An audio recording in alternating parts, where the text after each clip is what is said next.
Om Shanti.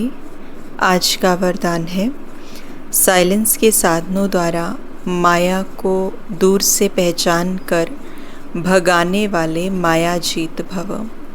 Silence के साधनों द्वारा माया को दूर से पहचान कर भगाने वाले माया जीत भव। तो आज बाबा ने हमें माया जीत भव ये वरदान दिया है और माया जीत के साथ साथ बाबा ने एक शब्द जोड़ा है, साइलेंस। तो बाबा ने वरदान को एक्सप्लेन किया, माया तो लास्ट घड़ी तक आएगी, लेकिन माया का काम है आना और आपका काम है दूर से भगाना। माया लास्ट घड़ी तक आएगी, लेकिन माया का काम है आना और आपका काम है दूर से माया को भगा देना। माया आए और आपको हिलाए, फिर आप भगाओ, ये भी टाइम वेस्ट हुआ। इसलिए साइलेंस के साधनों से आप दूर से ही पहचान लो कि ये माया है, उसे पास में आने ना दो। अगर सोचते हो क्या करूं, कैसे करूं, अभी तो पुरुषार्थी हूँ, तो ये भी माया की खातिरी करते हो, फिर तंग होते हो। इसलिए दूर से ही परख कर भगा दो तो माया जीत बन जाएंगे। तो आज बाबा ने साइलेंस की शक्ति का संबंध माया जीत बनने के साथ क्या है, उसके ऊपर बाबा ने हमें बताया है। बाबा ने एक लाइन से शुरुआत की है कि माया का काम है आना और आपका काम है उसको भगाना। माया आए, आपको हिलाए और आप फिर उसको भगाओ, ये भी टाइम वेस्ट हुआ। तो बेसिकली माया है क्या? माया है हमारी कोई भी कमज़ोरी। हमारी कमज़ोरी है क्या सबसे बड़ी?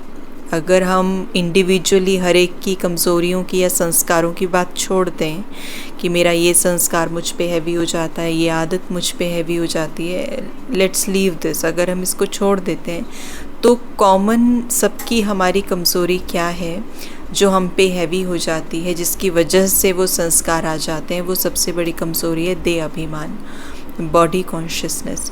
जब हम आत्माएं खुद को शरीर समझती हैं, खुद को हमारे प्रोफेशन के साथ रिलेट कर लेती हैं, खुद को रिश्तों के साथ में रिलेट कर लेती हैं, अटैच हो जाती हैं, उनको अपनी पहचान बना लेते हैं, तो फिर हमें प्रॉब्लम आना शुरू हो जाती है। और फिर जो मन बुद्धि, जो साइलेंस वाली स्थिति है, वो नहीं रहती। एक्चुअल साइलेंस है क्या?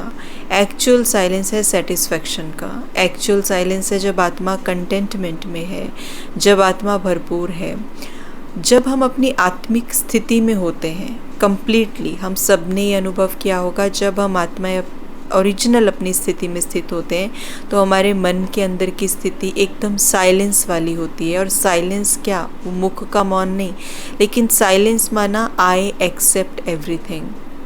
जो हो रहा है, जैसे हो रहा है, बहुत अच्छा हो रहा है, आई नीड नथिंग, मुझे कुछ नहीं चाहिए। तो साइलेंस किस चीज़ का है? साइलेंस है भरपूरता का, साइलेंस है फुलफिलमेंट का, क्योंकि आत्मा अपनी पीक पर, अपनी स्थिति में स्थित है, तो वो भरपूरता का अनुभव कर रही है। तो देयर इज़ नो क्यों, क्या, कब, कैसे, ये है ही नहीं।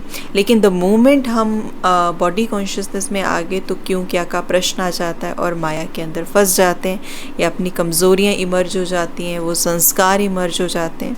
तो इसीलिए बाबा ने कहा कि अपनी जो भी हमारे सामने माया आ रही है उसको इस साइलेंस से पहचानो। तो इस साइलेंस से पहचानने के लिए हमें खुद को आत्मिक स्थिति में स्थित करना पड़ेगा, क्योंकि जब तक आत्मा अपनी ओरिजिनलिटी में स्थित नहीं है वो नहीं पहचान सकती माया को, उसका चाहिए कभी ख़त्म नहीं हो सकता। तो इसीलिए अपने अंदर ये जो क्वेश्चंस हैं कि क्या, कब, कैसे, ऐसे नहीं वैसे, तो ये सब क्वेश्चंस जैसे जैसे हम आत्मिक स्थिति की तरफ जाते हैं तो ये क्वेश्चंस हमारे हल होते जाते हैं और फिर हम माया की खातिरी नहीं करते। हम परख पाते हैं कि अच्छा अब ये चीज़ आ रही है, ऐसे हो रहा है, तो अब मुझे क्या करना है।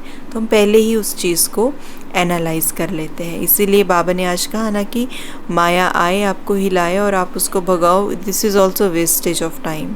तो हम पहले ही परख लें अपने साइलेंस की शक्ति द्वारा, पहले ही मन बुद्धि मतलब माना आत्मा कंप्लीट है और उसने पहले ही परख लिया कि कहीं ना कहीं ये गड़बड़ होगी, कहीं ना कहीं यहाँ बात अगर हम करेंगे उनके स्वभाव संस्कार का फ़र्क पड़ सकता है, यहाँ अगर जाएंगे ये मतलब हम एंटिसिपेट कर लेते हैं बहुत जल्दी।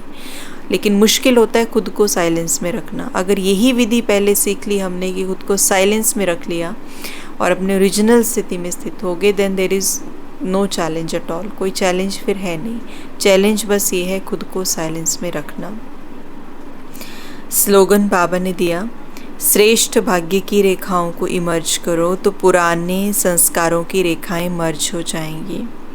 श्रेष्ठ भाग्य की रेखाओं को इमर्ज करो तो पुराने संस्कारों की रेखाएं मर्ज हो जाएंगी। क्योंकि बेसिकली क्या हो रहा है, रीप्रोग्रामिंग ही तो हो रही है।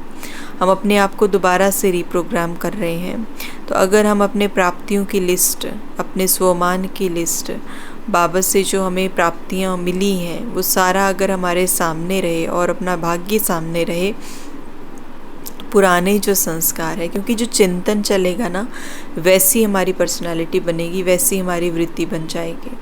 तो इसीलिए अगर हमारा चिंतन जो है वो सुंदर होगा तो हमारे जो पुराने जो संस्कार हैं, जो जिनसे हम पीछा छुड़ाना चाहते हैं, वो फिर पुराने संस्कार जो हैं वो नहीं आएंगे। तो इसलिए हमारा जो चिंतन है वो हमें श्रेष्ठ करना है। ओम शांति।